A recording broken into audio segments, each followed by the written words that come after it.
Hello. Welcome to Get Small Quick, and my name is G Money. And I like to take complex concepts and make them simple, because of the ways, school's very overwhelming, you know what I'm saying? There's so many conflicting things. You have these ideas you want to push and stuff like that. And and my intention is to really help you in the sense that I believe you have a vision and a vision to really you want to share with the world, you know what I'm saying? Because someone once told me that sharing is caring. So I'm going to be focusing on insurance. And I'm just going to give you a quick breakdown. This is Business Made Easy. I'm going to be focusing on business. I should have said that. But either way, Business Made Easy. So in insurance has been, I'm not gonna lie, like this company, it really killed me. Like I used to bunk school, first of all. I used to bunk school, clientele. I used to bunk school and then you come, before we had DSTV, bunk school, and then you come back and then you had to watch these clientele ads, and then there was wrestling and stuff. It made you actually want to go back to school, and then you're like, damn. And then the next day you go back to school, you're like, there were fights, someone got shot. You are like, hey, I got shot because the kid is getting compensated and stuff. And that's insurance. So basically in insurance, there's two things.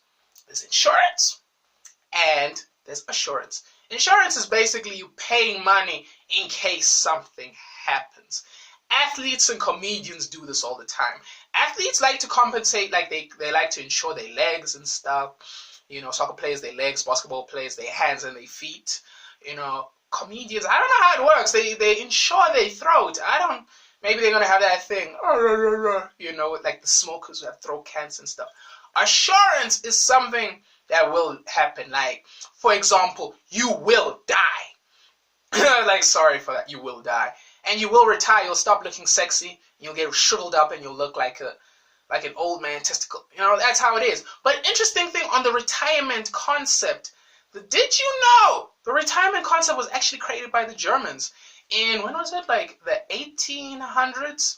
When they had like an influx of old people where the young people couldn't come in. So I forgot the president's name, but he was like, you old people are not coming up with creative concepts to really inspire the youngins. So it's like, go out. So that's what he did. He created retirement. That we should have known. Germany is gonna mess it up for everyone. But either way, assurance. That's what assurance. Something that will happen. And in that you get different types of insurance. Compulsory insurance in the sense that you get the road accident fund. Road accident fund is basically, it's just the fund for in case you get hit by a car, you get in a car accident or something like that. And then you get COIDA, the compensation, occupation, injury, disease. That's in case you get sick or you die or something like that. And then my favorite, UIF, in case you don't have a job or something like that. And that basically stands for Unemployment Insurance Fund. And basically, some businesses will, like for the UIF, the business owner contributes 1% and you also contribute 1%. And that's done in case you lose your job or something like that. The road accident fund, how that's contributed to is that in the sense that the money we pay to petrol, it goes out. Let's say there's an accident. Have you noticed when you're driving and you see those flowers? Like those flowers in the middle? I didn't understand what that was. I thought it was a bunch of hippie white people. But it actually turns out it's a family condoning someone who died on their road. It's kind of sad and weird. But either way, that's, that money goes to the family that created that nice, beautiful boutique and stuff like that. And then we get the UIF. I already said UIF. It's COIDA. Then the COIDA, that is also contributed by the employee and stuff like that. And all these things, they help you in the sense that if you can't claim, it goes to your family or your dependents. You know what I'm saying?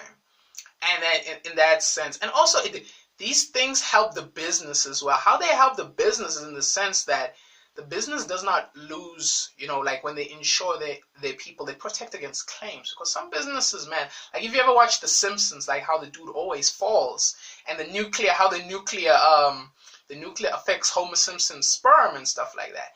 That's how they protect the Koida. That would be Koida in that aspect. You know what I'm saying? It protects the business. Mr. Burns, if you watch The Simpsons, Mr. Burns isn't really like nice, so it protects him and his assets, and that's why he's a billionaire. And it goes back to the advantages of an insurance. For a business, it protects against damage of assets, loss, key player people. You know, like in the Homer Simpson's case, him and he's that black guy, and then the other guy, I think it's Larry. I haven't watched Simpsons in a long time. Him, you know. It also in your favor, insurance also protects you in the sense that if you lose your job or you get sick or unemployment, you have a little bit of money to protect you and comfort you in those tough times. But also in that sense, you also get, my friends, life insurance and a retirement annuity. I had to fit that in. Life insurance is basically, you're going to die. That's true. You're going to die. Everyone that you love and care about is going to disintegrate and become ugly. Yeah. Not a pretty picture. I'm just joking, but really, you're going to die and you're going to leave behind beautiful memories. And basically what life insurance is the money you contribute with premiums monthly or yearly, depending on how it is. Some businesses pay this out for their people, you know, as one of those fringe benefits. And then sometimes you pay it out. And you do this, you know, because you want to protect yourself and your loved ones. Because, you know, inflation and stuff like that, inflation, we're not really wise with money, basically. That's why we have insurance, to put it nicely. We're not really wise with money. But as you constantly pay the insurance, the money, it protects you.